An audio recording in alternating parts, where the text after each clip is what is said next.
Jadi ini yang menurut saya sedang kita saksikan. Saya sendiri berharap sebenarnya koalisi itu tidak mengorbankan satu esensi demokrasi yang paling mendasar, yaitu adanya persaingan. Jadi literatur demokrasi dimanapun itu menyebut fungsi demokrasi yang paling krusial adalah persaingan. Dan kalau misalnya koalisi itu, kesepakatan itu ditempuh dengan menumpuk semua kekuatan ke dalam pemerintahan dan mematikan persaingan, maka demokrasi itu hilang esensinya. Dan potensi itu ada sekarang. Ya, makanya saya termasuk orang yang berharap, terutama dalam konteks jangka pendek, yaitu pilkada, itu jangan sampai masyarakat disuguhi kotak kosong, karena itu artinya mematikan fungsi persaingan. Ya. Dan ini kegagalan partai politik, karena partai politik di mana-mana justru menghadirkan persaingan dengan menyodorkan kadernya masing-masing. Isu jegal Anies Baswedan mencuat menjelang pemilihan kepala daerah atau Pilkada Jakarta. Disinyalir, isu jegal itu meruap ke permukaan usai munculnya wacana Koalisi Indonesia Maju atau KIM Plus mendukung Ridwan Kamil di Pilkada Jakarta. Pencalonan Ridwan Kamil yang akan diusung KIM bisa mencegah langkah Anies Baswedan di Pilkada Jakarta. Partai penguasa tidak mau Gubernur DKI Jakarta periode 2017-2022 itu maju di Pilkada Jakarta. Dan itu yang sekarang kita sedang bahas kan, walaupun sulit untuk diakui karena itu terjadi di panggung belakang. Atas nama parliamentary threshold ada sebuah upaya yang menurut saya ini lebih mengerikan dari sekedar istilah teman-teman pro-aktivis pro-dem terkait oligarki, bahwa di antara partai-partai yang sudah suaranya mayoritas ini pun ada partai tertentu atau pihak tertentu yang merasa lebih tinggi posisinya dibandingkan dengan partai yang lain.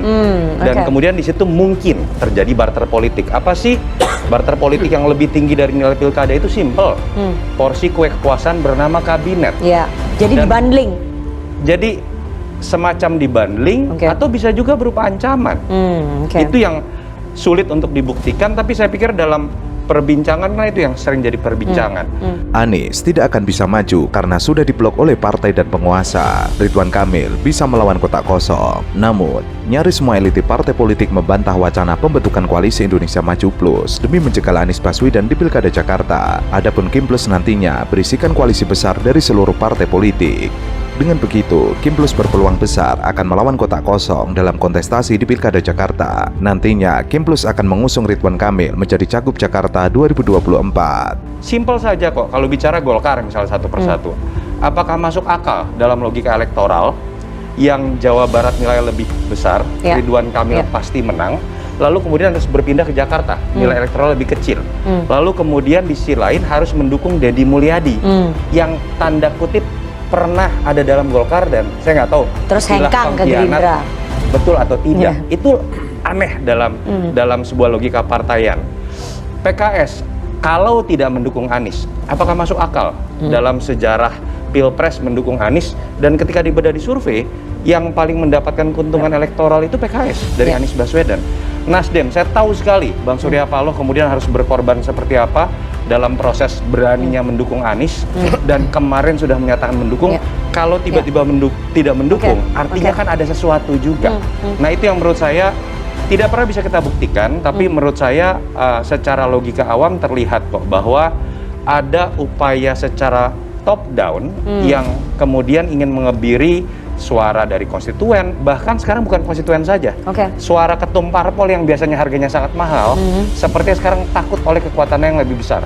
Dengan deklarasi bersama ini, Gubernur petahana Anies Baswedan hampir dipastikan akan gagal maju di Pilkada Jakarta 2024, sebab PKS, Nasdem, dan PKB yang sempat mendukung Anies akan membelot ke KIM Plus. Hanya saja, tinggal PDIP yang belum memutuskan mengenai Pilkada Jakarta. Namun, perolehan suara partai berlambang banteng itu tidak cukup untuk mengusung calon sendiri. Sementara itu, PDIP mengatakan, isu pencegahan Anies untuk mencalonkan dalam kontestasi pemilu itu sudah dimulai sejak Pilpres kemarin. Namun PDIP enggan berspekulasi lebih lanjut soal isu tersebut. PDIP memastikan partainya saat ini terus menjajaki peluang koalisi dengan partai-partai lain di Jakarta. Ya, strategi kita tidak leluasa ya Mbak ya, karena kan pilihannya juga terbatas. Either dengan PKB atau ya sejauh mana kita bisa bernegosiasi dengan PKS, karena PKS kan sudah mengajukan nama Sohibul. pasangan calon gubernur dan wakil gubernur. Jadi memang kita tidak dalam posisi yang leluasa untuk melakukan manuver-manuver politik gitu. Dan kalau saya sih berharap agar kita sama-sama memikirkan bagaimana kita menghasilkan satu proses demokrasi, proses pemilu yang memberikan ruang dan pilihan kepada rakyat sebanyak-banyaknya. Sangat menyedihkan kalau untuk DKI itu terjadi kota kosong. Dan aneh, ada calon yang elektabilitasnya tertinggi, tiba-tiba tidak mendapatkan tiket. Dan justru RK yang nomor 3 diusung rame-rame. Itu baru kali pertama dalam sejarah Republik ini. Dan menurut saya ada sesuatu ya yang terjadi sehingga Anies, saya sendiri tidak pernah mendukung dia, ya. Tetapi untuk kepentingan demokrasi, dia harus mendapatkan tempat dan kesempatan untuk berlaga.